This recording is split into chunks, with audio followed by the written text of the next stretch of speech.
My name is Adeline Spencer. I'm 25 years old, and last month my grandmother handed me a sealed envelope that destroyed everything I believed about my family. For as long as I can remember, my parents called me adopted in spirit. Their way of explaining why my brother got birthday parties while I got chores, why he got a car while I got silence, why he was celebrated and I was invisible. I believed them.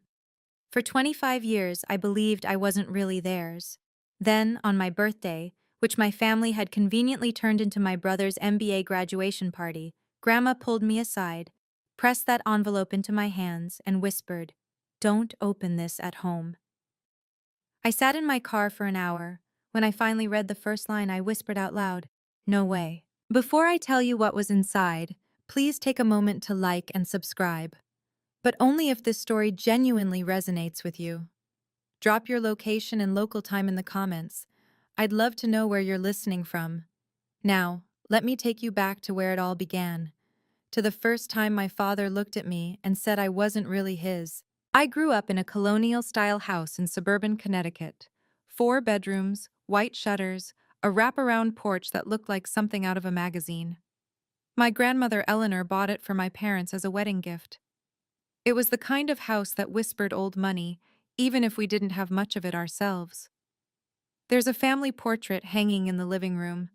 I'm in it, technically, but if you look closely, you'll notice I'm standing at the edge of the frame, half a step behind everyone else, like an afterthought, like someone the photographer almost forgot to include.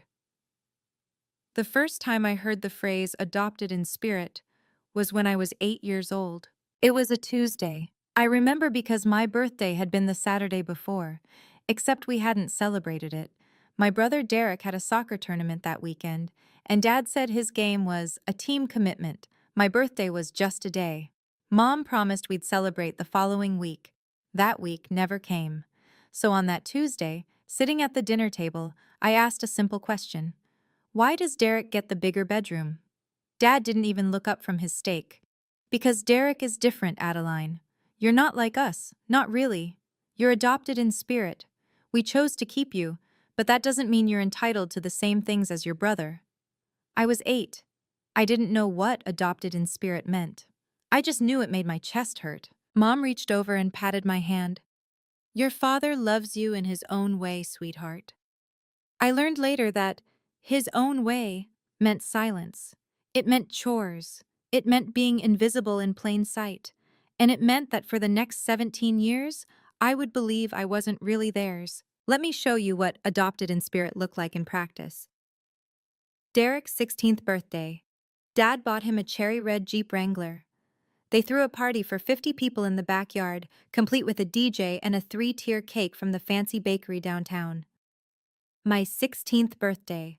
A family dinner at home. A sheet cake from Costco with my name misspelled, Adeline, because Mom was in a rush. Dad forgot he had a work dinner and didn't make it back in time. I blew out the candles alone while Mom scrolled through her phone.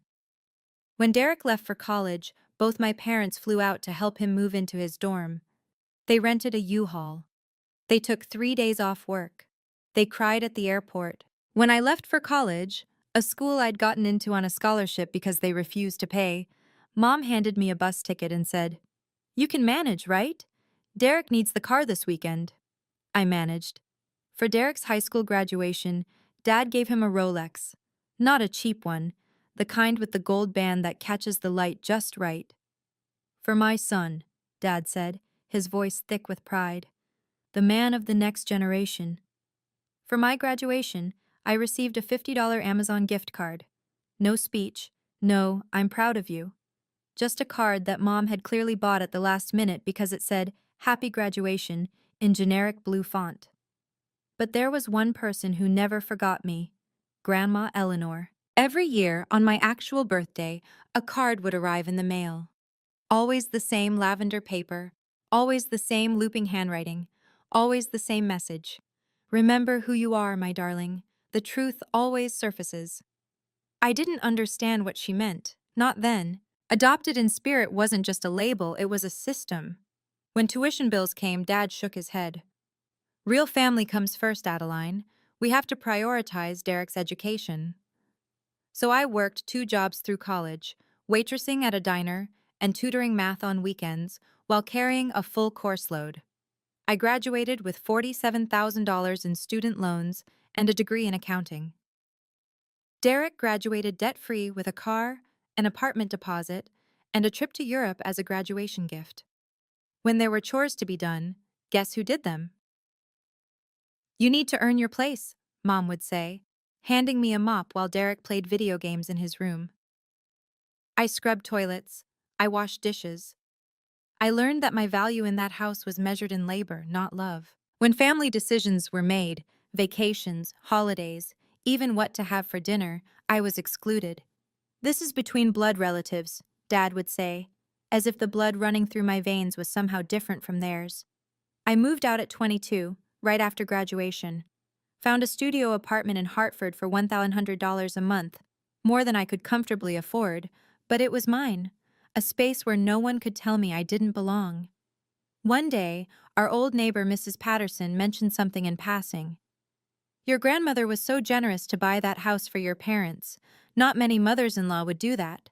I asked Mom about it later. She waved her hand dismissively. That's ancient history, Adeline. The house is ours now. But something about her tone didn't sit right. There was a flicker of something in her eyes. Nervousness, maybe. Or guilt. I filed it away in my mind. Just another piece of a puzzle I didn't yet know I was solving. Fast forward to last month. I was 25 years old, working as a staff accountant at a mid-sized logistics company. Salary, $52,000 a year.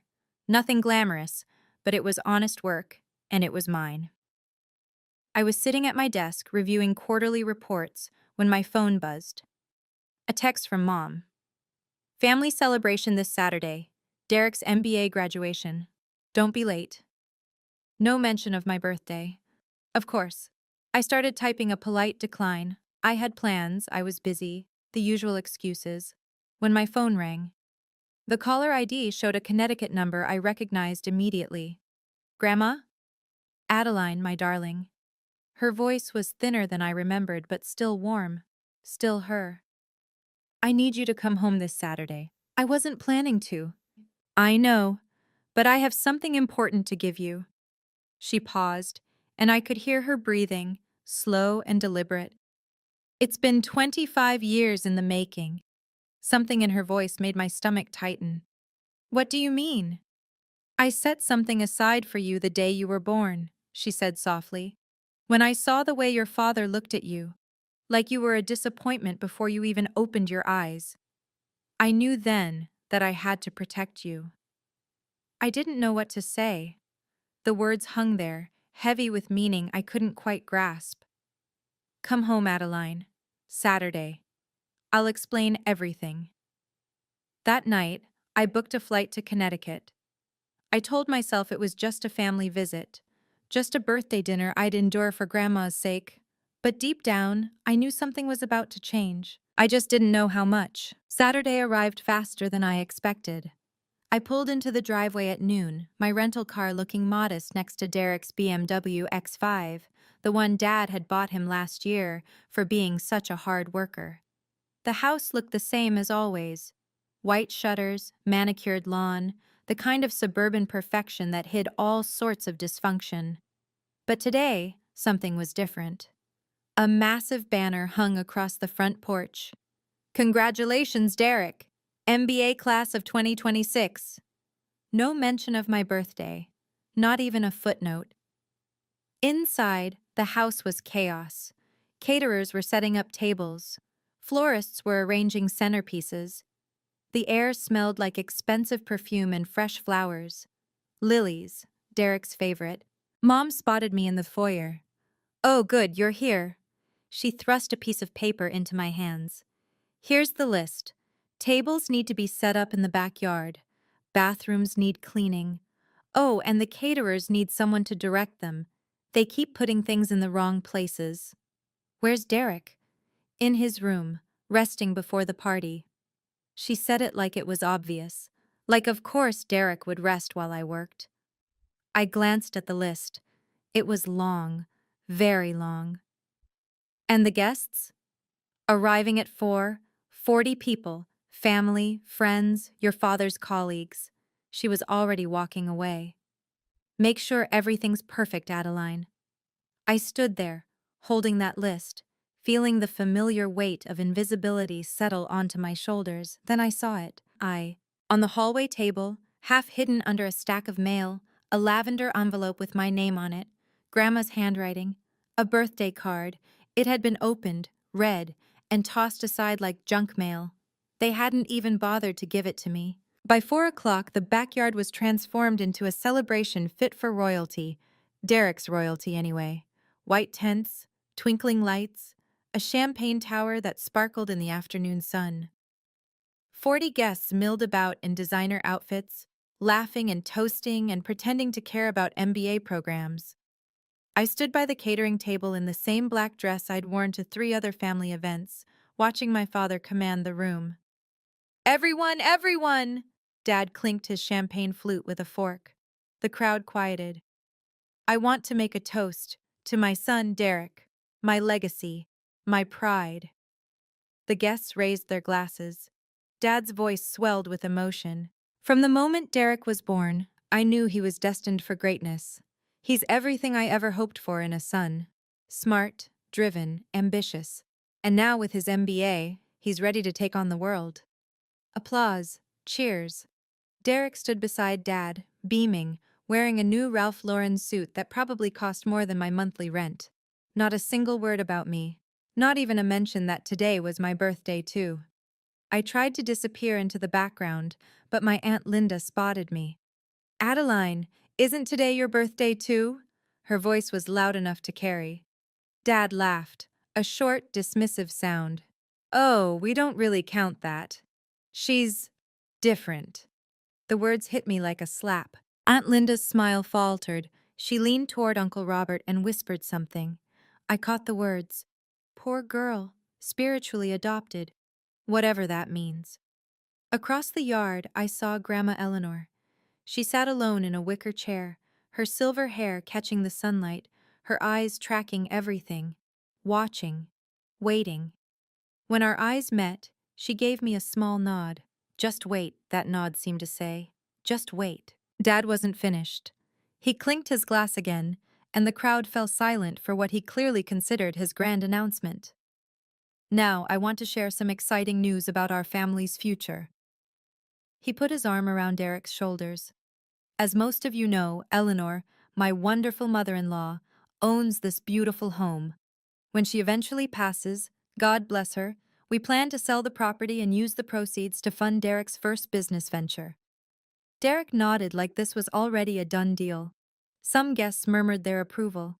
I felt something crack inside me. Excuse me, my voice came out smaller than I intended. What about me? Dad didn't even look in my direction. You're an adult, Adeline. You've always been self-sufficient. Besides, he paused, as if choosing his next words carefully. You're not technically family in the traditional sense. The silence that followed was suffocating. Aunt Linda looked horrified. Uncle Robert studied his shoes. A few guests exchanged uncomfortable glances. And me? I stood there, champagneless, because apparently they'd run out before reaching me, feeling the full weight of 25 years crash down at once.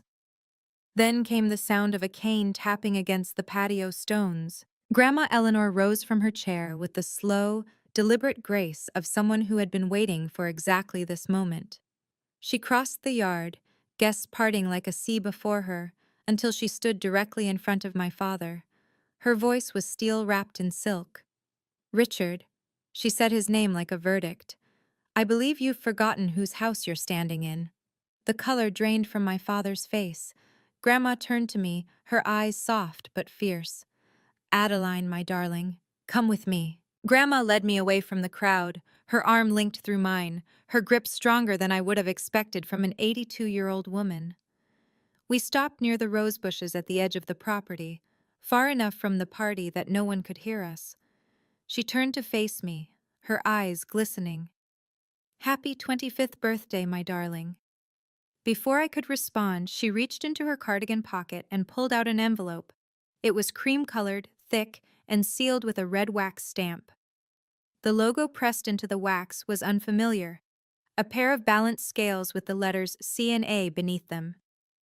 "Grandma, what is this?" "Your future."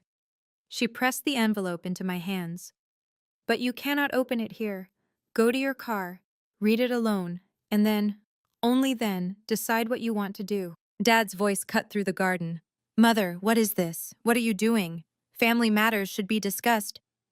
"This is between me and my granddaughter." Grandma's voice didn't waver. "You've had 25 years to discuss family matters with her, Richard.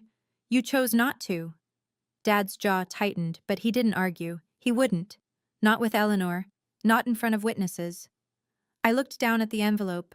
Cole and Associates. That was the law firm. I recognized the name. Grandma had mentioned them once, years ago, when she was talking about getting her affairs in order. "Go, Adeline." Grandma squeezed my hand. "I'll handle things here." I walked to my car in a daze. The sounds of the party faded behind me. The envelope felt heavy in my hands, heavier than paper should feel. I sat in the driver's seat for an hour, just staring at it. Whatever was inside, I knew it would change everything. The sun had begun to set by the time I finally broke the seal. My hands were shaking. The wax cracked under my thumbnail, and I slid out the contents. 3 documents, each one more official-looking than the last. The first was a birth certificate. Not a copy, the original, with the raised seal of the state of Connecticut and signatures that had faded slightly with age. The second was a thick legal document, at least 15 pages, with headers that read, "Irrevocable Living Trust," and a date from 1999, the year I was born. The third was a handwritten letter on lavender paper. Grandma's stationery, her looping script. I started with the letter. "My dearest Adeline," it began. "You are not adopted in spirit. You never were. Your father lied to justify his inability to love a daughter." I read that line 3 times. Then I read it again. Something between a laugh and a sob escaped my throat, not because it was funny, but because I had spent 25 years believing a lie that was never even properly constructed. I grabbed the birth certificate and scanned it frantically. Mother, Margaret Louise Spencer, née Mitchell. Father, Richard James. Spencer. Child, Adeline Marie Spencer. No adoption records, no amendments, no asterisks or footnotes suggesting I was anything other than their biological daughter. I was theirs. I had always been theirs. And they had lied to me anyway. The letter continued. "I watched your father treat you like a second-class citizen from the day you were born. I couldn't change him, but I could protect you. This trust was my way of ensuring you'd have something of your own, no matter what they said or did." My hands were still shaking, but now it wasn't from fear. I turned to the trust document. It was dense with legal language: grantor, beneficiary, irrevocable, but the key details were clear enough, even to my accountant's eyes. Type: irrevocable. Living trust. Established March 15, 1999, 3 days after my birth. Grantor: Eleanor Ann Mitchell. Sole beneficiary: Adeline Marie Spencer. And then the assets. 1. Real property. The residential home at 47 Maple Grove Lane, Greenwich, Connecticut. Estimated current value, $1.2 million. 2. Financial assets. Savings account held at First National Bank, current balance approximately $340,000. Condition: beneficiary shall assume full control of trust assets upon reaching the age of 25 years. I read the property section 3 times, certain I was misunderstanding. The house my parents had lived in for 30 years. The house my father had just promised to sell for Derek's business. It wasn't theirs. It had never been theirs. Grandma had let them live there, yes, but according to this document, notarized, witnessed by 2 independent parties, and filed with the Connecticut Probate Court, she had never transferred ownership. There was no deed in Richard or Margaret's name. They were occupants, Nothing more. The letter continued. I knew this day would come, Adeline. I knew your father would try to erase you from the family's future. So I made sure, 25 years ago, that no matter what he did or said, you would have something that was entirely your own, something he could never take from you. I sat in my car as the last light faded from the sky. The documents spread across my lap. For the first time in my life, I had proof that I mattered, and proof that my father had built his entire kingdom on a foundation of lies. My first instinct was to march back into that party and throw the documents in my father's face. I imagined it, the gasps, the chaos, the look of horror on Dad's face as 40 guests watched his carefully constructed lies crumble. It would have been satisfying, cathartic even. But that would have been his game: drama, emotional explosions, the kind of scene he could later dismiss as Adeline being hysterical. No, I wanted this to be different. I pulled out my phone and dialed the number printed on the trust document's letterhead. Cole and Associates, how may I direct your call? I need to speak with Martin Cole. My name is Adeline Spencer. I believe he's expecting me. A pause. Then, one moment, Ms. Spencer.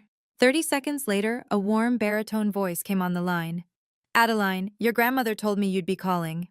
Mr. Cole, I need to understand. Is this real? Is this trust enforceable? Completely. Your grandmother was meticulous. The trust has been properly maintained for 25 years. As of today, your birthday, you have full authority over all assets contained within, including the property. My heart hammered. My parents don't know, do they? They know Eleanor set aside something for you. They assumed it was a small inheritance, a gesture. He paused. They have no idea about the house. What happens now? Your grandmother has requested a formal reading of her estate documents next Saturday. I've already sent invitations to your parents and brother. His voice softened. She wanted the truth to come out properly, Adeline, in a setting where there can be no denial. 1 week. I could wait 1 week. Mr. Cole? Yes? Tell my grandmother. Tell her I understand now, and thank her for me. She knows, Ms. Spencer. She's always known. If you're still here, I want to ask you something. Have you ever discovered a truth that changed everything you thought you knew about yourself? Drop truth in the comments if you have. And if you're enjoying this story, please consider subscribing. It really helps the channel grow. Now, back to the week that changed my life. The call started Monday morning. Dad was first. Adeline, we need you back this weekend. Your grandmother is getting her affairs in order, and the house needs to be prepared. Prepared for what? For after. His voice was impatient.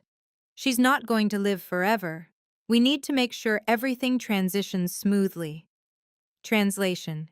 He wanted to make sure the house was ready to sell the moment Grandma was gone. Then came Mom's call on Tuesday. Your father is under a lot of stress about the estate, sweetheart.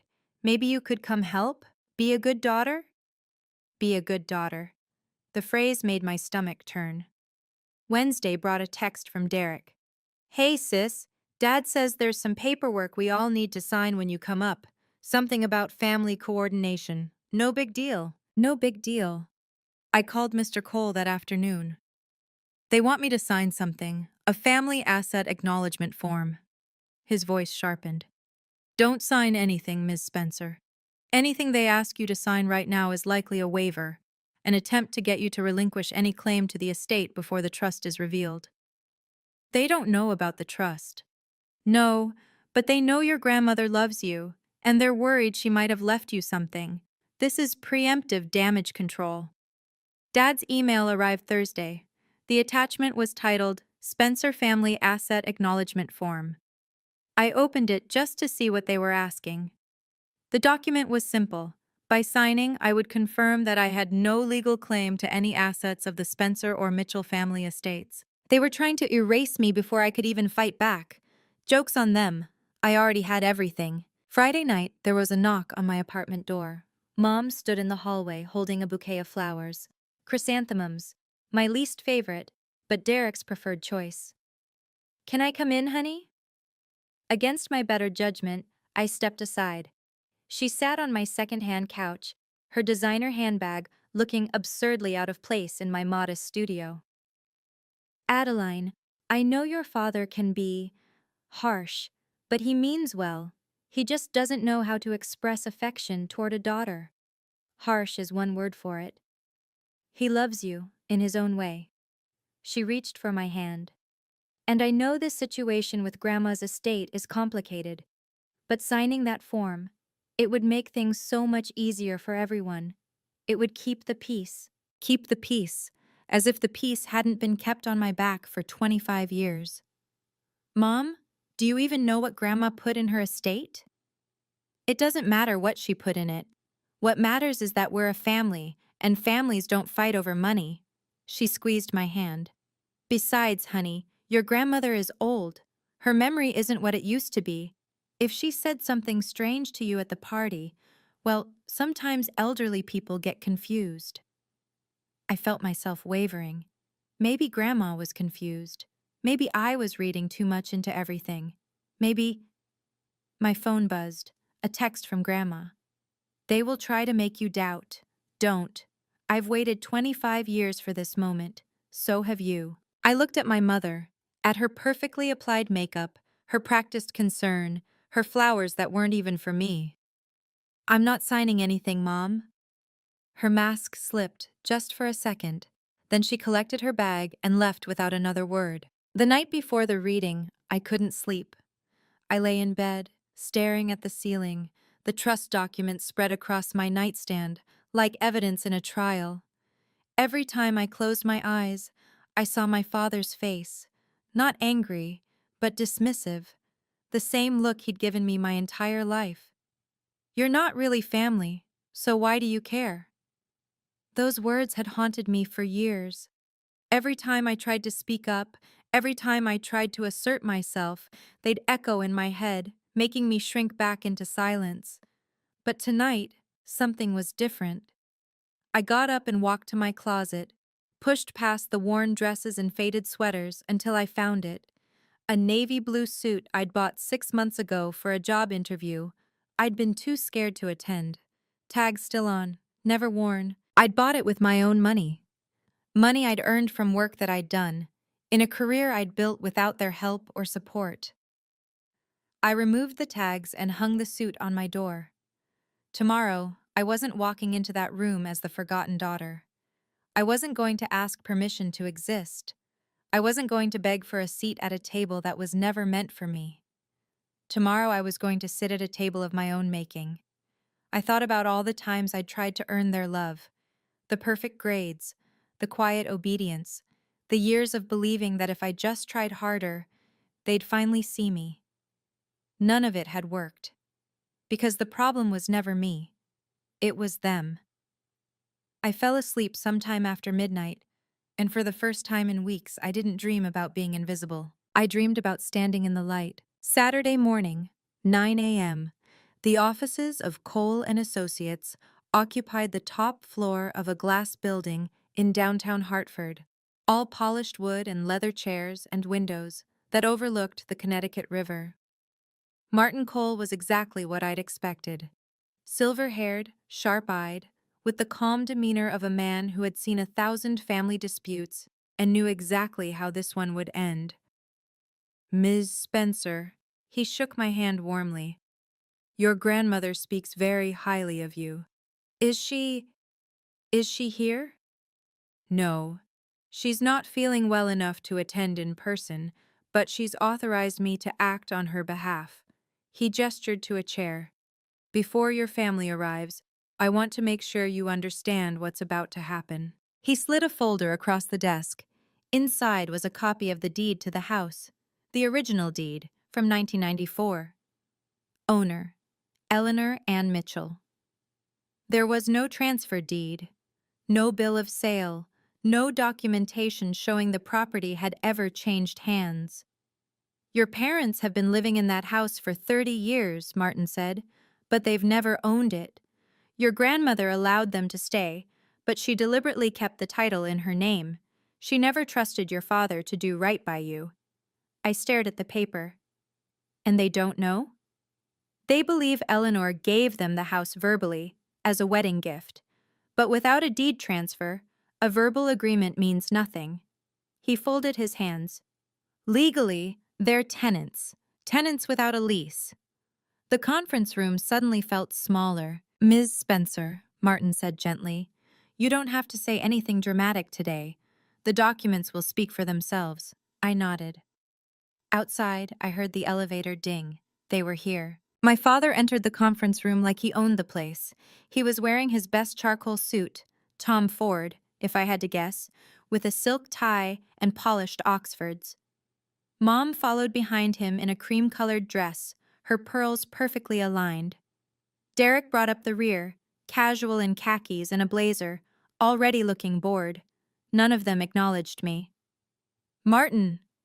Dad extended his hand to the lawyer with practiced warmth. Good to see you. Let's get this formality over with, shall we? We all know how Eleanor wanted things handled. Martin's expression remained neutral. Please have a seat. They arranged themselves at the table. Dad at the head, naturally, with Mom and Derek flanking him like attendants at a throne. I sat across from them, my folder resting on my lap where they couldn't see it. Mom offered me a thin smile. I'm glad you're here, Adeline. Families should be together at times like this. Dad was already checking his watch, a Rolex, the same model he'd given Derek years ago. The ticking was the only sound in the room. So, Dad said, leaning back in his chair, what are we looking at? The house? The savings? Standard distribution, I assume? Derek pulled out his phone.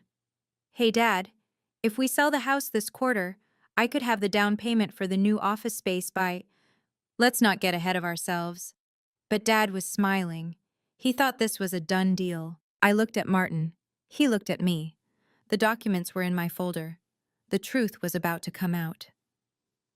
Mr. Cole, I said quietly, I think we should begin. Martin nodded. Very well. Let's proceed with the reading of Eleanor Mitchell's estate documents. Dad's smile widened. It wouldn't last. Martin opened his own folder and began to read. The estate of Eleanor Ann Mitchell consists of the following assets. 1. A residential property located at 47 Maple Grove Lane, Greenwich, Connecticut, appraised at approximately $1.2 million. 2. A savings account held at First National Bank, current balance $340,000. 3. Various personal effects, to be distributed per the attached inventory. Dad nodded along, doing the math in his head. I could practically see the dollar signs in his eyes. However, Martin continued, and something in his tone made my father freeze. These assets are not distributed through this will. The room went silent. What do you mean? Dad's smile faltered. If they're not in the will, then how? These assets were placed in an irrevocable living trust in 1999.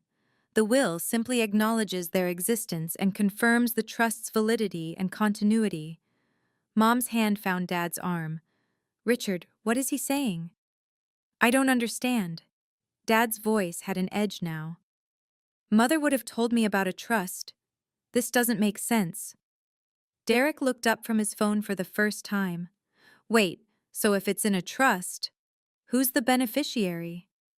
Martin removed his glasses, cleaned them slowly, and set them back on his nose. That's an excellent question, Mr. Spencer. He turned to me. Ms. Spencer, would you like to explain, or shall I? All eyes shifted to me. Dad's face went pale. Mom gripped her pearls. Derek's mouth hung open. I thought about all the years of silence, all the years of being erased. Then I opened my folder. I'll explain, I said. I think it's time. I stood slowly, the folder in my hands feeling lighter than it had any right to. The sole beneficiary of Grandma Eleanor's irrevocable living trust, I said, is me, Adeline Spencer. It was established the day I was born. For a moment, no one moved. Then Dad shot to his feet, his chair scraping against the floor. That's impossible. My mother-in-law would never, she wouldn't. She did. I handed the trust document to Martin, who fed it into the projector. The screen on the wall lit up with the first page, the date, the legal language, and there, in unmistakable bold print, the words that changed everything. Sole beneficiary, Adeline Marie Spencer. Mom made a small choking sound. Derek dropped his phone. This is a mistake. Dad's voice was rising. This has to be a forgery. Adeline couldn't possibly. She's not even real family. Actually, I reached back into my folder and pulled out the second document. I have something else to show you. Martin projected the birth certificate onto the screen. Mother, Margaret Louise Spencer, née Mitchell. Father, Richard James. Spencer, child, Adeline Marie Spencer. No adoption, no amendments, no spiritual anything. For the record, Martin said, his voice measured and calm, I've verified this birth certificate with the Connecticut Department of Public Health. There is no adoption record, formal or otherwise, for Adeline Spencer. She is, and has always been, your biological daughter. The color drained from my father's face. Mom turned away, unable to meet my eyes. And me? I stood there in my Navy suit, purchased with money I'd earned, holding documents that proved everything they'd ever told me was a lie. I'm not going to ask you why, I said quietly. I stopped needing your approval years ago. This is fraud. Dad slammed his hand on the table. I don't know what you've done, Adeline, but this manipulation, this isn't going to stand. His face had gone from pale to crimson. Veins bulged at his temples. This was the father I remembered from childhood, the one who used anger to control, who raised his voice to end conversations. But I wasn't 8 years old anymore. It's not manipulation, Dad. It's documentation. I kept my voice level. Notarized, witnessed, filed with the Connecticut probate court 25 years ago, before you even started telling me I wasn't really yours. Richard. Mom's voice was barely a whisper. Richard, please. Stay out of this, Margaret! He turned on me, finger pointed like a weapon. You think you're clever? You think you've won something? That house belongs to this family. It belongs to Grandma, I said. And now, it belongs to me. Derek finally found his voice. Wait, so the house, the money Dad promised me for my business, none of that is ours? It was never yours to begin with, Martin's voice cut through the chaos. The property was never transferred to Mr. and Mrs. Spencer. They've been occupying it at Eleanor's discretion, without formal ownership. That's ridiculous, Dad sputtered. We've paid property taxes. We've maintained the grounds. Paying taxes on a property you don't own doesn't transfer title, Mr. Spencer. You've essentially been tenants without a lease agreement. The word tenants landed like a bomb. Mom started crying, quiet, shaking sobs. Derek stared at the wall like he'd been slapped. And Dad looked at me with an expression I'd never seen before. Fear. For the first time in my life, my father was afraid of me. Martin continued, his voice steady and professional. As per the trust terms, Ms. Spencer now has full control over all assets, including the residential property. The current occupants, Mr. and Mrs. Spencer, have been residing there without a formal lease or ownership agreement. You can't kick us out, Dad's voice cracked. We've lived there for 30 years. Everything we have is in that house. Actually, sir, Ms. Spencer has the legal right to do exactly that. The property was never transferred. You've been occupying it at Eleanor's discretion, and now at Adeline's. Derek stood up so fast his chair fell over. This is insane! Dad, do something! Call our lawyer! We can fight this! On what grounds? Martin's eyebrow rose slightly. The trust is airtight. Eleanor Mitchell was meticulous in her planning. She anticipated challenges. The fight seemed to drain out of my father. His shoulders sagged. His hands, which had been clenched into fists, slowly relaxed. Then he turned to me and his voice changed. Adeline. Sweetheart. I flinched. He had never called me sweetheart, not once in 25 years. I know I wasn't the best father. He attempted a smile, but it came out wrong. Too desperate, too hungry. But we're family. We can work this out, together, as a family. There it was. The word he'd spent my entire childhood telling me I wasn't part of. Family? I repeated. You spent 25 years telling me I wasn't really family, Dad. You don't get to use that word now. Adeline, please. Mom reached toward me, mascara streaking down her cheeks. We can fix this. We can— No! I closed my folder. You can't. And for the first time in my life, I didn't feel guilty for saying no. I took a breath. The room was silent except for Mom's quiet crying and the faint hum of the air conditioning. I'm not going to throw you out today, I said. You have 90 days to find a new place to live. That's more consideration than you ever gave me. Dad's jaw tightened. 90 days? After everything we've done for you? Everything you've done for me? I almost laughed. You told me I was adopted in spirit so you could justify ignoring me. You made me pay for my own education while Derek got everything handed to him. You scheduled my birthday as my brother's graduation party. I paused. What exactly have you done for me, Dad? He had no answer. Mom tried one more time. Adeline, please. I know things weren't perfect, but I'm your mother. I love you. Then why didn't you protect me? The words came out sharper than I intended. You stood there for 25 years while he treated me like a mistake.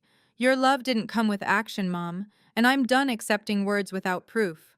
Derek made one last attempt. Come on, Addie, this isn't fair. You were supposed to get the money from selling a house that was never yours. I met his eyes. That's on them, Derek, not me. I gathered my documents and turned to Martin. Thank you, Mr. Cole. I believe we're finished here. Indeed we are, Ms. Spencer. He stood and shook my hand. I'll have the transition documents prepared by end of week. I walked out of that conference room without looking back. 25 years of silence. 25 years of believing their lies. It ended today. A week after the reading, Martin called me back to his office. Your grandmother asked me to give you this separately, he said, sliding another lavender envelope across his desk. She wanted you to read it after the dust settled. I opened it carefully, recognizing Grandma's familiar handwriting immediately. My dearest Adeline, if you're reading this, then the truth is finally out. I imagine your father didn't take it well. He never did handle losing control gracefully. I want you to understand something about Richard. It doesn't excuse what he did. Nothing excuses that. But it might help you make sense of it. Your father had a sister once. Her name was Catherine. She died in a car accident when she was 19, long before you were born. Your grandfather's response was cold. He said, losing a son would have been a real tragedy. She was just a girl. I stopped reading. My throat felt tight. Richard grew up believing that daughters were worth less than sons. It was the only truth he ever knew. When you were born, his firstborn, a girl, he didn't know how to love you. So he invented a story that made his failure make sense. Adopted in spirit meant he didn't have to face his own inability to love. I couldn't change your father. God knows I tried. But I could make sure his damage had limits. This trust, this house, this money, it was never about revenge, Adeline. It was about ensuring that his cruelty didn't define your future. You are loved, my darling. You always have been. Now go live the life you deserve. I set the letter down, wiped my eyes, and noticed a postscript at the bottom. P.S. I'm not dead yet. Come visit me this Sunday. I'll make tea. Despite everything, I laughed. Derek texted me 3 weeks later. Hey sis, can we meet? I want to talk. I agreed, mostly out of curiosity. We met at a coffee shop near my apartment, neutral territory. He arrived in jeans and a wrinkled shirt, looking nothing like the polished golden child I remembered from the party. Thanks for coming. He wrapped his hands around his coffee cup, not meeting my eyes. Look, I wanted to say, I'm sorry. For everything. I waited. I didn't know, okay? About the adopted in spirit thing being a lie. I mean, I knew Dad treated you differently, but I thought. He trailed off. You thought I deserved it? No, I didn't think about it, I guess. It was easier not to. That at least sounded like the truth. Anyway, he cleared his throat. I was thinking, maybe we could work something out. Like, you could keep the house, obviously, but maybe, I don't know, a small loan for the business? I'll pay you back, I swear. And there it was. The apology that wasn't an apology. The reconciliation that was really a transaction. Derek, I set down my cup. If you ever genuinely want to rebuild a relationship, not as a deal, not as a transaction, you know where to find me. But that starts with you acknowledging what happened, really acknowledging it, not asking for money. His face fell. Come on, Addie. We're still family, right? What's a little help between siblings? We're siblings who barely know each other because your father taught you I didn't matter. I stood up. When you're ready to change that, really change it, call me. Until then, I think we're done here. I left him sitting there with his cold coffee and his unlearned lessons. Some people take longer to grow up than others. 90 days passed faster than I expected. On day 89, a moving truck pulled up to 47 Maple Grove Lane. I wasn't there. I didn't need to be. But the neighbor, Mrs. Patterson, called to tell me about it. Your parents are loading everything into boxes, she said. Your mother's been crying all morning. Your father won't talk to anyone. They moved into a 2-bedroom apartment in downtown Hartford. Rent, $1,800 a month. A far cry from the 4-bedroom colonial they'd called home for 3 decades. Derek's business plans collapsed without the promised capital. Last I heard, he'd taken a job as a sales associate at a car dealership, commission-based, entry-level. The BMW was repossessed 2 months later. As for me, I kept the house. I walked through the rooms where I'd once felt invisible and decided to make them mine. New paint on the walls, new furniture. The family portrait came down. In its place, I hung a photo of me and Grandma Eleanor, taken the Sunday after the reading, both of us laughing over tea. I used part of the trust savings to pay off my student loans, every cent of the debt I'd accumulated while Derek got a free ride. The rest I invested carefully, the way my accounting training had taught me. The house, once a symbol of everything I'd been denied, became my home. A real home. A place where I belonged, because I chose to be there, not because anyone let me stay.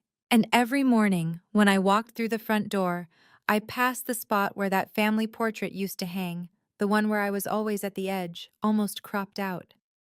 Now there's a new picture there. Just me, standing in the center. Finally where I belong. A year has passed since that day in Martin Cole's office. I'm sitting in the living room now, my living room, watching the sunset through windows I used to wash as a child. The light is golden, the kind that makes everything look softer, kinder. A lot has changed. I got promoted to senior accountant at work. Better salary, better hours, a team that actually values what I bring. I used some of the extra income to buy a small rental property downtown, my first real investment outside of the trust. Grandma Eleanor is still with us, thank God. Her health isn't perfect, but she's stubborn in the best way. We have tea every Sunday now, a tradition that started after the reading and hasn't stopped since. She tells me stories about my mother's childhood, about the woman Margaret used to be before she married my father. I'm not sure what to do with those stories yet, but I'm holding on to them. My parents haven't called. I'm okay with that. Derek texts occasionally. Surface-level stuff. Nothing deep. How are you? Happy holidays. Saw your photo on Facebook. I respond politely but don't engage much. The door isn't closed exactly. It's just not wide open. The person I was a year ago, the one who cleaned bathrooms at her own birthday party while her brother played video games, feels like a stranger now. Not because I've become someone entirely different, but because I finally stopped apologizing for existing. I used to dream about the day my father would tell me he loved me. I used to imagine what it would feel like to hear those words, to know I was enough. I don't dream about that anymore, because I know now I was always enough. I just needed to believe it myself. So that's my story. But before we wrap up, I want to be clear about something. This isn't a revenge story. I didn't destroy my family. I didn't plot their downfall or savor their suffering. I simply stopped accepting a role that was never meant for me, and I claimed what was rightfully mine. The difference matters. If you're listening to this and you've been the forgotten child, the one who got overlooked, undervalued, pushed to the margins of your own family, I want you to hear this. You don't owe loyalty to people who never gave you respect. You don't have to earn love that should have been given freely. And walking away isn't failure. Sometimes it's the bravest thing you can do. I'm not telling you to cut off your family. That's a decision only you can make, and it's not one to take lightly. But I'm telling you this. Boundaries aren't walls. They're doors that you control. You decide who gets in. You decide how far. The best revenge, if you can even call it that, isn't making others suffer. It's building a life so full, so rich, so entirely your own, that their absence becomes a footnote rather than a headline. You are not what they called you. You are not the role they assigned you. You are not the space they tried to shrink you into. You are whoever you decide to be. I spent 25 years waiting for my father to see me.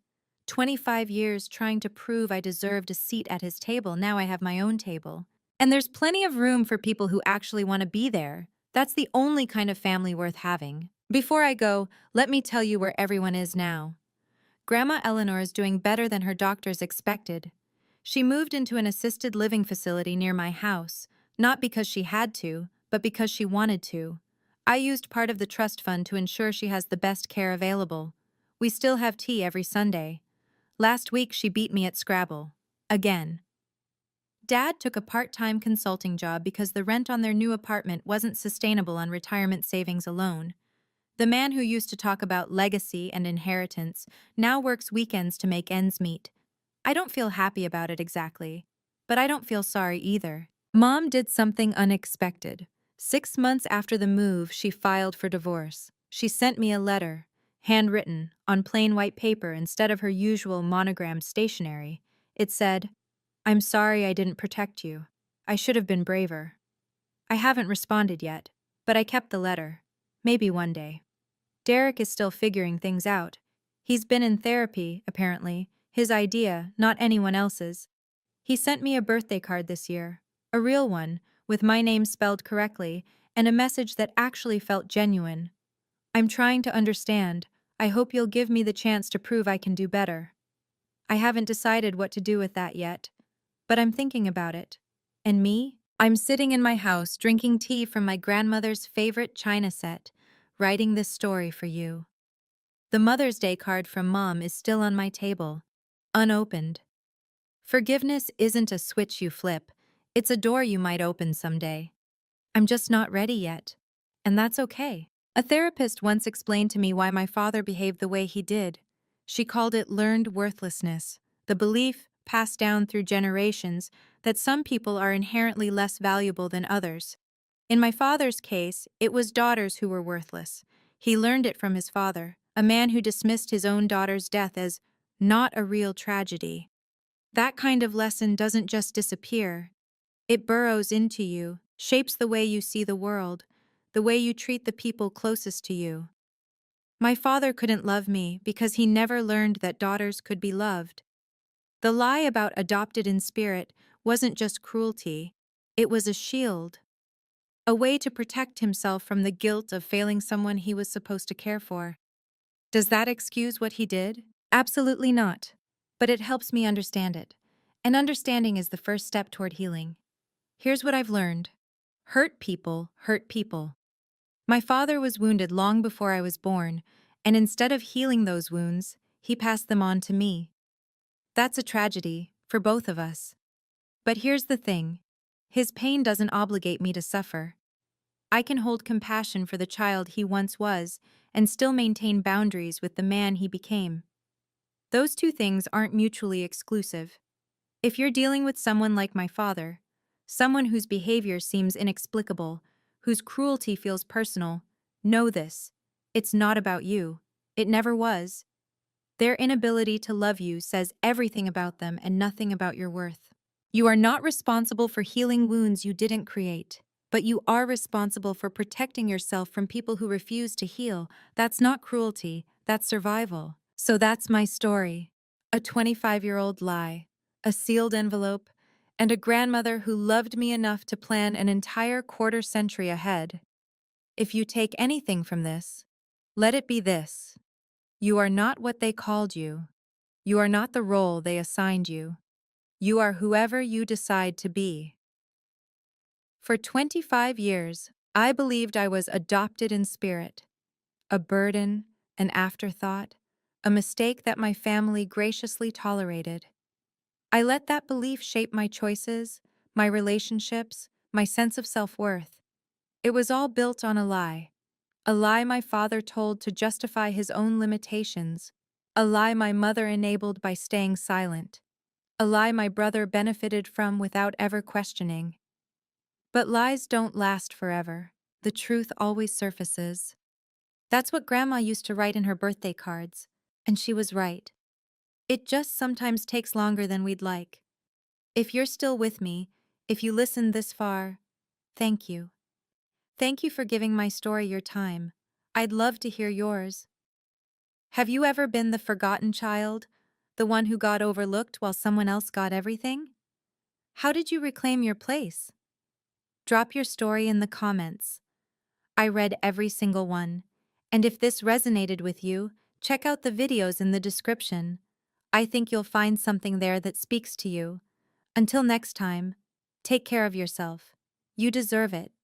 Not because someone told you so, not because you earned it, just because you exist. That's enough, it always was. Goodbye for now, and remember, your table is waiting. All you have to do is sit down.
comfort over justice.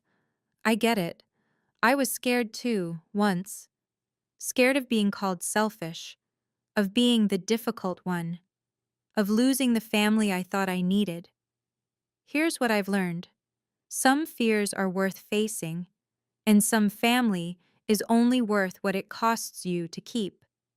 If any of this sounds familiar, if you're the easy one in your family, the peacekeeper, the one who always understands, I want you to know something.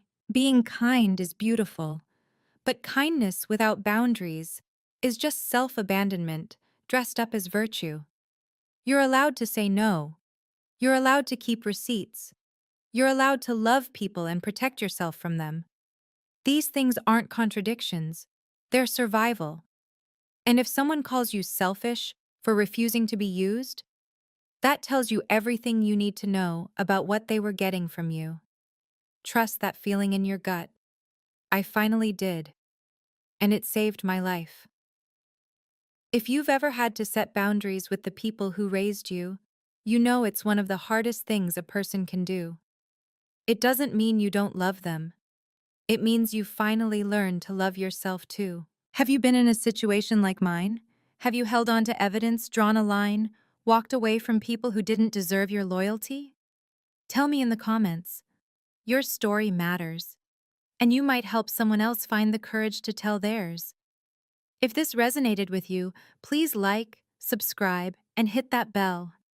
And if you want more stories like this, about family, boundaries, and finding your way through the mess, check the description.